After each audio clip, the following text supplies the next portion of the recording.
19h temps universel à Bamako, même heure accueille 2 heures de plus en Égypte. Fidèles téléspectateurs partout vous nous regardez, bonsoir et bienvenue dans votre édition d'information. Un seul titre. La salle de réunion de la mairie du district de Bamako a abrité une conférence de presse co-animée par le maire central Adama Sangare et le directeur général d'Ozone Mali à suivre dans cette édition. Mesdames et messieurs, voici pour le menu de votre édition. Bonsoir et bienvenue.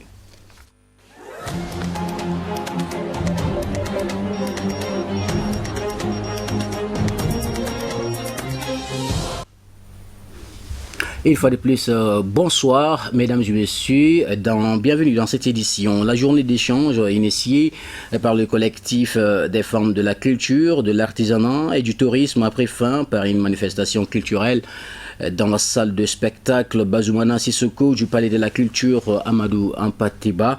La journée fut également marquée par la visite des stands par Madame le ministre de la Culture Ndiaye Ramatoulaye Diallo. Reportage Meretou Diallo, Ibrahim Koulibaly. Joindre l'utile à l'agréable. La journée d'échange initiée par le collectif des femmes de la culture, de l'artisanat et du tourisme a été bouclée par une manifestation culturelle. Le public a été émerveillé par des sketchs, ballets et de prestations d'artistes de renommée. Cette journée on l'a initiée pour montrer aux autres femmes que l'union fait la force. Tant qu'on est ensemble, on peut faire beaucoup de choses.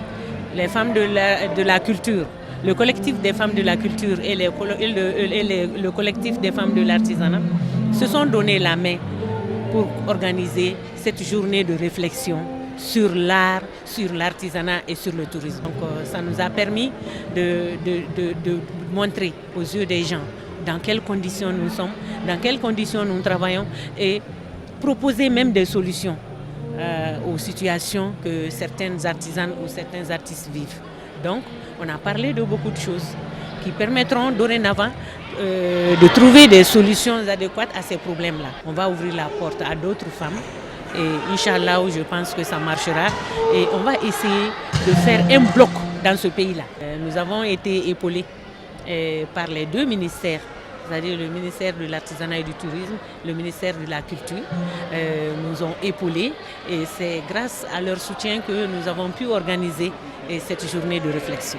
L'un des temps forts de la journée a été la visite des stands par le ministre de la Culture, Mme Ndiaye Ramatoulaye Diallo. Venue constater le Made in Mali, elle a été émerveillée par le savoir-faire des artisans de notre pays. Alors nous sommes particulièrement fiers de voir une telle initiative entreprise par les femmes des deux départements de la culture, du tourisme et de l'artisanat. Elles ont décidé de se donner la main pour ensemble faire face aux enjeux du moment, aux défis du moment et à travers plusieurs activités. Elles ont organisé des conférences, des débats. Elles ont décidé de démontrer le rôle important de la femme en général et de la femme de ces trois secteurs en particulier. Et donc nous sommes venus, ma sœur ministre du Tourisme et de l'Artisanat et moi-même, pour soutenir cette très belle initiative et leur montrer tout le soutien des deux départements. Leur signifier bien entendu notre fierté. Fierté en tant que chef des deux départements, mais aussi et surtout fierté en tant que femme. Parce que nous avons eu le plaisir de découvrir des femmes soudeurs, ou devrais-je dire soudeuses, des femmes qui sont spécialisées dans l'électronique, des femmes qui sont spécialisées dans la transformation et tout cela pour démontrer que les femmes, et surtout les femmes que nous avons vues en général également, sont titulaires de brevets, de DF. Et n'ayant pas eu de métier ou de cursus plus long, ont décidé d'accepter qu'il n'y a pas de saut métier. Et donc elles ont voulu démontrer à la face de ce monde de la culture, du tourisme et de l'artisanat qu'elles ont leur rôle à jouer. En effet, le Mali est un pays où l'artisanat occupe une place de choix. Cette activité a été profondément touchée par la crise sécuritaire que traverse notre pays. Le collectif des femmes de la culture, de l'artisanat et du tourisme ambitionne de faire de l'artisanat malien un moteur de développement économique.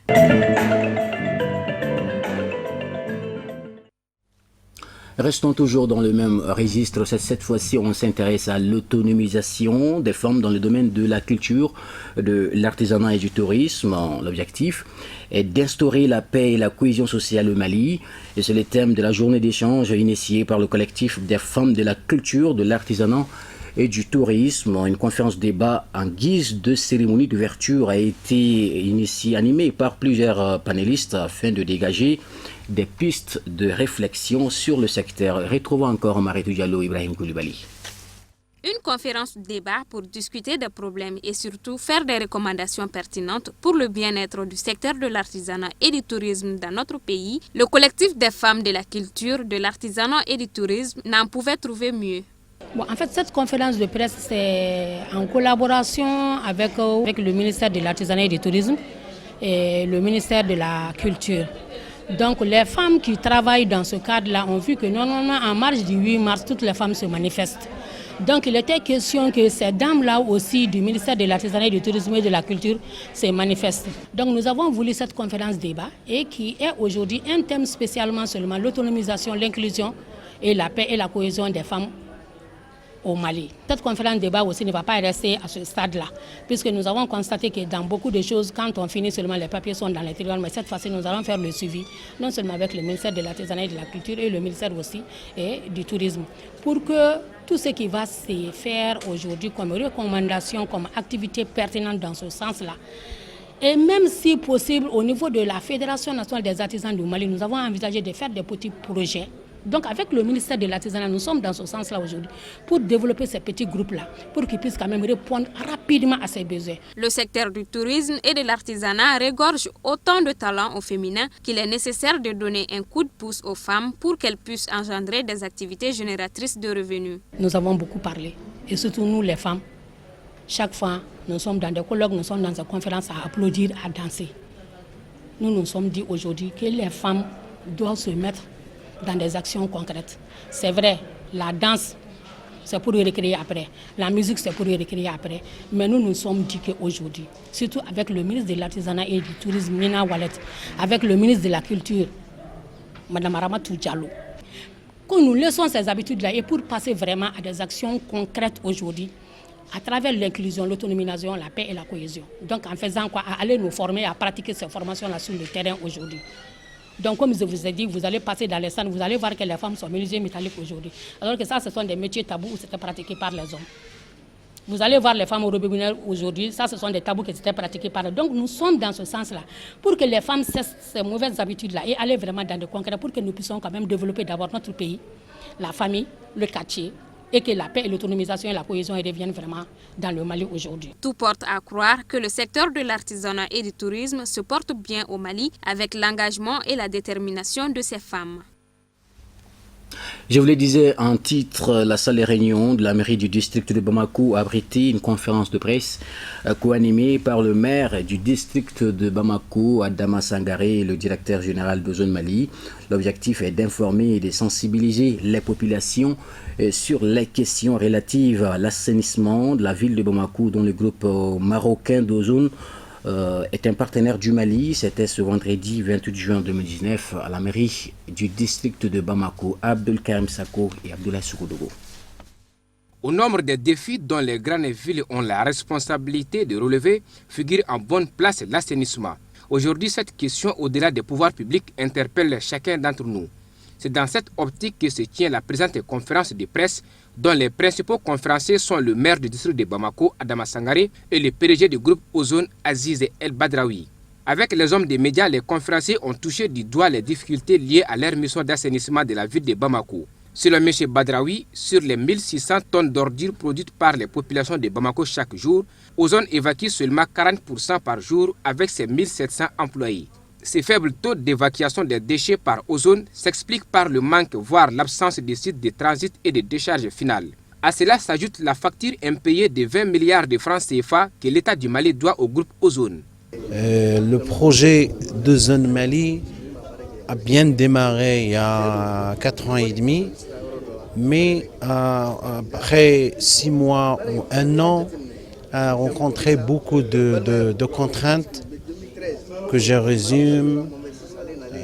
Le centre d'enfouissement final nous manque beaucoup la décharge qui n'existe pas, les centres de transfert, le problème social des GIE qui refusent d'intégrer le système de zone, beaucoup de problèmes et le fameux problème de paiement, ce qui nous rend aujourd'hui face à une facture impayée de plus de 20 milliards de francs CFA. Quant au maire Sangaré, il a insisté sur la nécessité de l'implication des populations pour relever les défis de Bamako ville propre. C'est ainsi qu'il a invité tout un chacun à s'acquitter des différentes taxes et au changement de comportement vis-à-vis de l'environnement. La taxe que les citoyens, vous et moi et tout le monde, doit payer mensuellement pour enlever les ordures, mensuellement pour canaliser les eaux usées, mensuellement pour rendre la cité propre et vivable. Malheureusement, la cellule est créée. Les gens refusent de payer, les gens n'adhèrent pas. On a dit qu'il n'y a pas eu assez de sensibilisation. On a dit qu'il n'y a pas eu d'information. On a dit qu'il n'y a pas eu d'éducation. Et notre rôle, de façon permanente, c'est d'inviter à la presse que vous êtes. Vous êtes nos partenaires. Aidez-nous à porter ce message. Aidez-nous à faire comprendre à la population qu'il faut nécessairement que le paiement de la taxe soit une réalité. Aidez-nous à faire comprendre à l'État que si il y a eu un transfert, les différents décrets de transfert qui ont été signés par l'État ne sont pas effectifs encore. Les ressources pour l'assainissement de la ville sont dispersées au niveau du ministère de l'équipement, à l'AGEROUTE, à la direction des routes, au niveau de l'assainissement, au niveau du ministère du développement social, au niveau du ministère de la santé. Et le ministre aujourd'hui que nous avons, par la grâce de Dieu, qui a été élu, cela fait pratiquement 20 ans que nous sommes en train de faire ce combat, l'effectivité des transferts. Et aujourd'hui, c'est son combat. Voir avec le gouvernement comment centraliser l'ensemble des ressources d'assainissement au niveau des recettes de la ville de Bamako pour que nous puissions faire face à l'assainissement. Répondant aux questions des confrères, les conférenciers ont porté à la connaissance des journalistes l'existence du projet de création prochaine d'un centre de tri des déchets. À présent, direction la Venise malienne dans la 5e région administrative du Mali Mopti, rôle et responsabilité des acteurs pour l'avenir des écoles coraniques est le thème d'un forum régional sur les écoles coraniques tenu les 26 et 27 juin à Mopti, organisé par le ministère des Affaires religieuses et du culte. Avec l'appui financier de l'aménagement, l'événement a enregistré des participants venus de l'ensemble du territoire national. Envoyé spéciaux, Samira Sanogo, Draman Mali, avec la voix de Amadou Kamara. Le rôle des acteurs de l'école coranique dans la mise en œuvre de la politique nationale de prévention et de lutte contre l'extrémisme violent et le terrorisme au Mali est incontournable. D'où cette initiative du ministère en charge des affaires religieuses et du culte, qui permet ainsi d'intervenir auprès des enfants et des jeunes afin de leur donner un enseignement religieux de qualité, empreint de l'amour du prochain. L'objectif visé, c'est de pouvoir parler avec les maîtres d'école coranique, échanger avec eux et avec un certain nombre de messages, de sermons, pour que ceux qui vont apprendre le Coran et ceux qui vont apprendre les préceptes religieux puissent comprendre les tenants et les aboutissants de ce phénomène aujourd'hui de l'extrémisme violent, pour qu'ils soient plus armés, qu'il y ait des outils pour le changement de comportement, pour que ceux-ci puissent être vraiment des relais sociaux, des relais communautaires pour la lutte contre l'extrémisme violent. Le Haut Conseil islamique du Mali, à travers son bureau de Mopti, a chaleureusement apprécié cette initiative qui contribuera davantage à l'apaisement du climat social. Nous, en tant que leaders musulmans, nous sommes très contents de recevoir délégations nationales et régionales qui rassemblent pour faire forum sur la amélioration des écoles coraniques. Ça nous fait plaisir. Je crois en sortie de ce forum, Inch'Allah, il aura un bon résultat. Ce forum peut apporter la paix et la tranquillité au Mali. À l'issue de ces forums, les leaders religieux entendent mener une véritable campagne d'information, d'éducation et de sensibilisation des populations pour contrecarrer les idéologies extrémistes véhiculées mettant en cause tout fondement de notre vivre ensemble. Effectivement, il y a certaines couches de nos sociétés qui ont été marginalisées, en généralement les arabophones.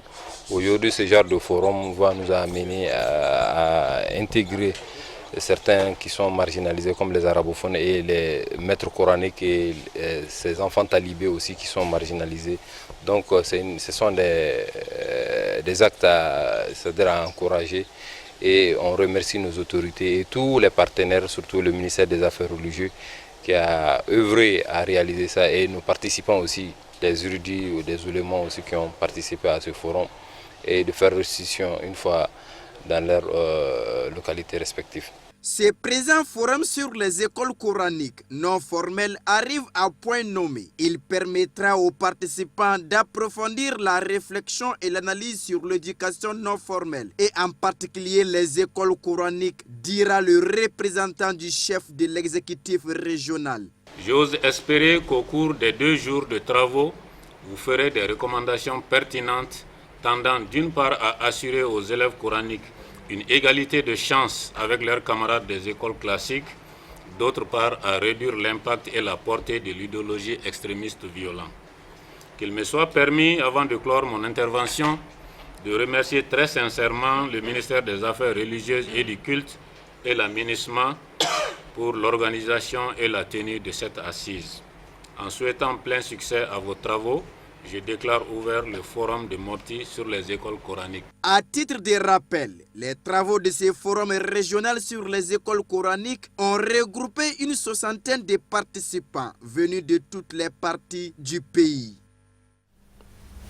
Toujours l'actualité régionale, cette fois-ci en 4e région administrative du Mali, où la mosquée des Ansars de Ségou a servi de cadre le mercredi dernier à la tenue de la rencontre entre la délégation en charge de piloter le projet d'ouverture des antennes régionales de Cherifla TV et la section des Ansars de la dite ville. Envoyé spéciaux Ousmane Sogoré, Gouya Koulibaly. Cette rencontre marque la fin de la première étape du périple entamé par la délégation en charge de piloter le projet visant à l'ouverture des antennes régionales de Cherifla Télé dans quelques grandes agglomérations du pays. Après Kaï, Sikasso, Koutiala et Mopti, dans la cité des Balanzans aussi, les membres de la délégation ont exposé avec intérêt l'objet de leur démarche aux responsables réunis pour l'heureuse circonstance. La cité des Balanzans est la dernière étape du périple que nous avons entamé le 20 juin dernier. Alors nous avons comme mission principale de venir à la rencontre des Ansars, notamment les responsables de quelques sections, afin que nous puissions échanger sur la faisabilité d'un projet qui consiste à l'ouverture des antennes régionales de Cherifla TV. Donc parmi ces sections, nous avons eu la section de Kaï, suivie de la section de Sikasso, ensuite la section de Koutiala, et nous avons été aussi à la section de Mopti. Dieu merci, aujourd'hui, nous sommes à Ségou et nous avons pu aussi échanger avec les responsables. Je dirais que la satisfaction, elle est totale, parce que partout où nous avons été, les échanges avec les responsables ont été fructueux et ils ont tous adhéré à l'idée de notre projet. Donc aujourd'hui, c'est le lieu de remercier tous les responsables de leur entière disponibilité à notre endroit durant le séjour. La nouvelle tente attendue dans la ville de Ségou a créé un réel sentiment chez l'assistance qui a aussitôt exprimé son adhésion à cette initiative. Oui, bien évidemment, depuis la dernière fois où on a fait la réunion de la section, la conférence de la section, le président nous a fait part de votre arrivée.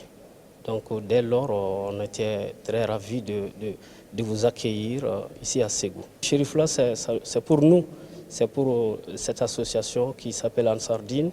Donc si vous nous confiez quoi que ce soit qui concerne ce projet, vraiment on est partant, on est très ravis de vous accompagner pour atteindre les objectifs. Notons que le périple globalement a pris fin sur de bonnes notes car les zones ciblées par la première phase du projet ont toutes affiché leur volonté de l'accueillir à bras ouverts.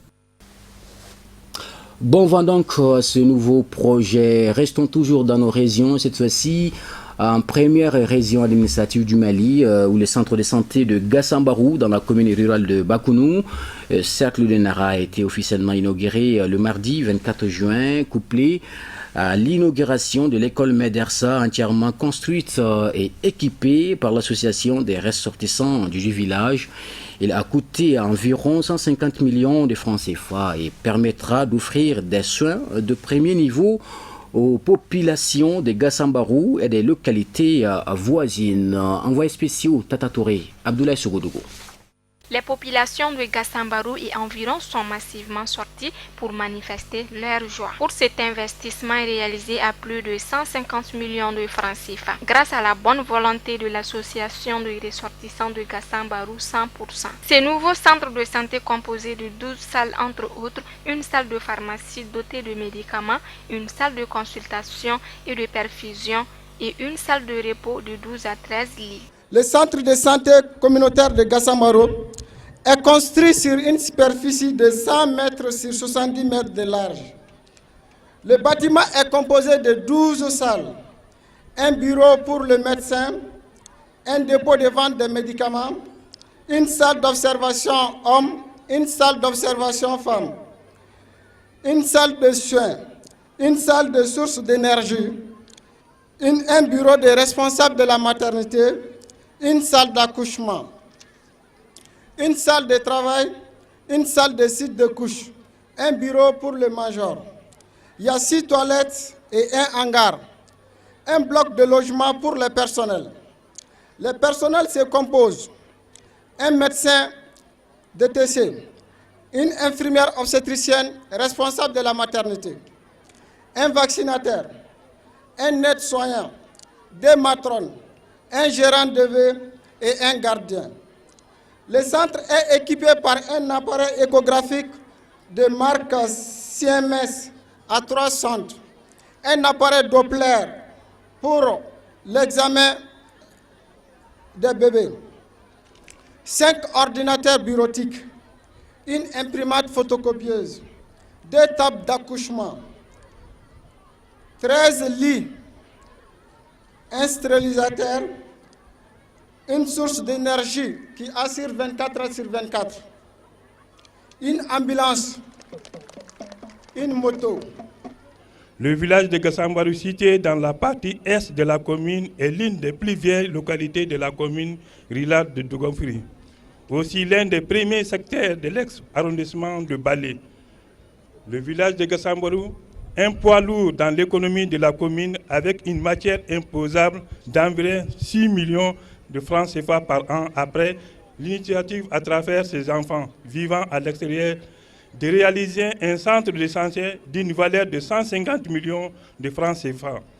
Un moyen de rapprochement des soins aux populations en recrutant un infirmier, un aide-soignant, une matrone et un manœuvre payé intégralement par le village. Avec un taux de fréquentation élevé du centre par les villages environnants maliens et mauritaniens, et avec la politique du gouvernement Santé pour tous, que le centre a été érigé en aire de santé communautaire SESCOM. Les intervenants se sont réjouis de la construction de ces centres qui va permettre la prise en charge de certaines maladies en corrélation dans le renforcement de la couverture sanitaire dans la commune rurale de Bakounou avant de solliciter l'appui du gouvernement pour renforcer les ressources humaines. Cette cérémonie d'ouverture sera l'occasion pour moi de manifester la joie de la population de la commune de Dogonfiri en général et celle de Gassambarou en particulier. Chers invités, l'honneur me revient de lancer un appel au gouvernement à travers ses représentants de mettre du personnel qualifié et des moyens techniques et financiers à la disposition du centre pour un bon fonctionnement.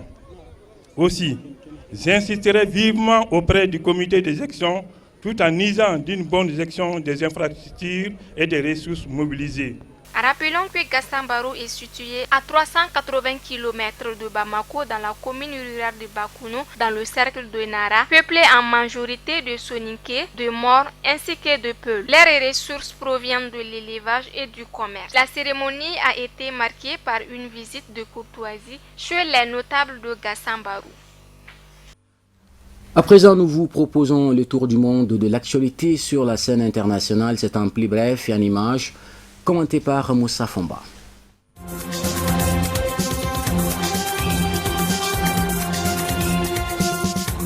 Deux attentats suicides ont frappé la ville de Tunis ce jeudi 27 juin, tuant un policier et faisant 8 blessés. L'organisation État islamique a revendiqué les actes terroristes ce jeudi soir via son organe de propagande Hamak. Par ailleurs, le président tunisien Béji Caïd Essebsi a quant à lui été hospitalisé en urgence ce jeudi 27 juin. Son état de santé est jugé stable par son entourage sans que l'on sache exactement de quoi il souffre ou quel est le diagnostic exact de ses médecins. Et pour l'heure, il n'y a pas de vacances du pouvoir, ont indiqué les chefs des blocs parlementaires après une entrevue. La constitution tunisienne prévoit 2 cas de figure. Le premier, c'est une vacance provisoire. Le pouvoir exécutif est alors confié au Premier ministre pour une période ne pouvant accéder 60 jours. Le second, c'est une vacance définitive comme la démission ou le décès du chef de l'État.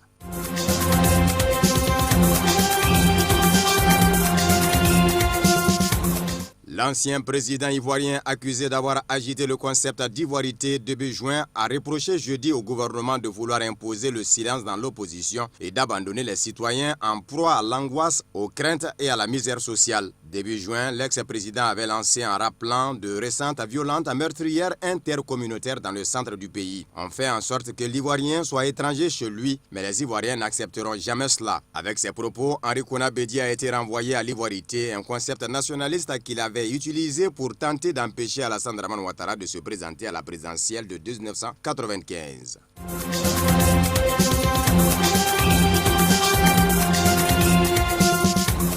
Pour la première fois depuis 32 ans, les Togolais éliront leurs conseillers municipaux le 30 juin prochain. La campagne se termine dans quelques jours. Peu de violences ont été signalées, mais sur le terrain, les candidats comme les électeurs se retrouvent face à d'autres problèmes, comme les limites parfois floues des circonscriptions. La disposition des candidats sur les bulletins est par ailleurs contestée par endroits, ce qui pourrait entraîner des bulletins nuls. La Commission électorale nationale indépendante CENI se veut rassurante. L'ambiance au Togo est plutôt festive. La campagne continue jusqu'au 28 juin à minuit. Monseigneur Philippe Fanoko Kozoro, l'archevêque émérite de Lomé, s'apprête à célébrer une messe de bonne fin de campagne ce 26 juin pour la victoire de la démocratie.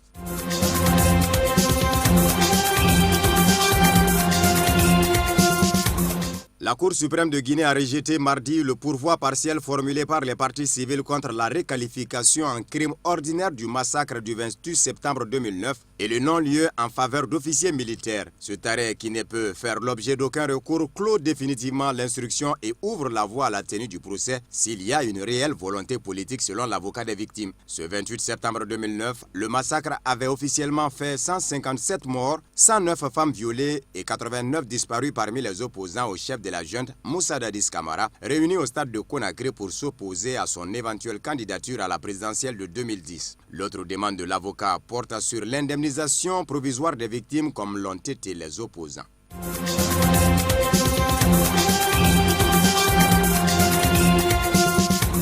Une nouvelle initiative de transition a été présentée jeudi aux contestataires soudanais par les médiateurs de l'Éthiopie et de l'Union africaine, tandis que le bras de fer avec les militaires se poursuit. Le nouveau plan prévoit toujours une instance de transition constituée de 8 civils et 7 militaires. Sur les 8 civils, 7 seraient issus de l'Alliance pour la liberté et le changement, fer de lance de la contestation, tandis que le dernier serait choisi par les deux camps. Cette instance sera présidée par un militaire pendant 18 mois avant qu'un civil ne prenne la relève jusqu'à la fin de la transition qui doit durer au total 3 ans d'après le document présenté par les médiateurs.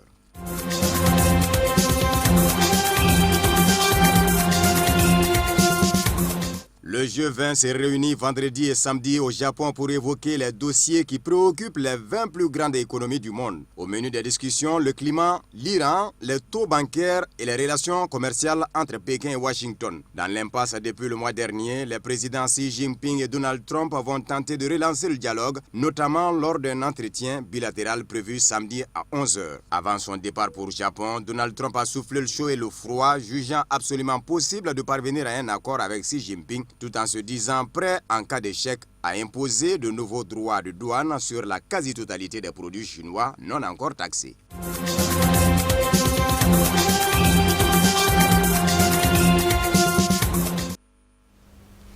Bien, c'est ainsi que s'achève votre édition de ce jour. Merci à vous de l'avoir suivi. Et clin d'œil à nos téléspectateurs de l'Égypte où se déroule actuellement la 32e édition de la Coupe d'Afrique des Nations. CAN Égypte, donc occasion de souhaiter bonne chance à nos aigles pour la suite de la compétition. Très bonne suite de programme sur Chérif la télévision.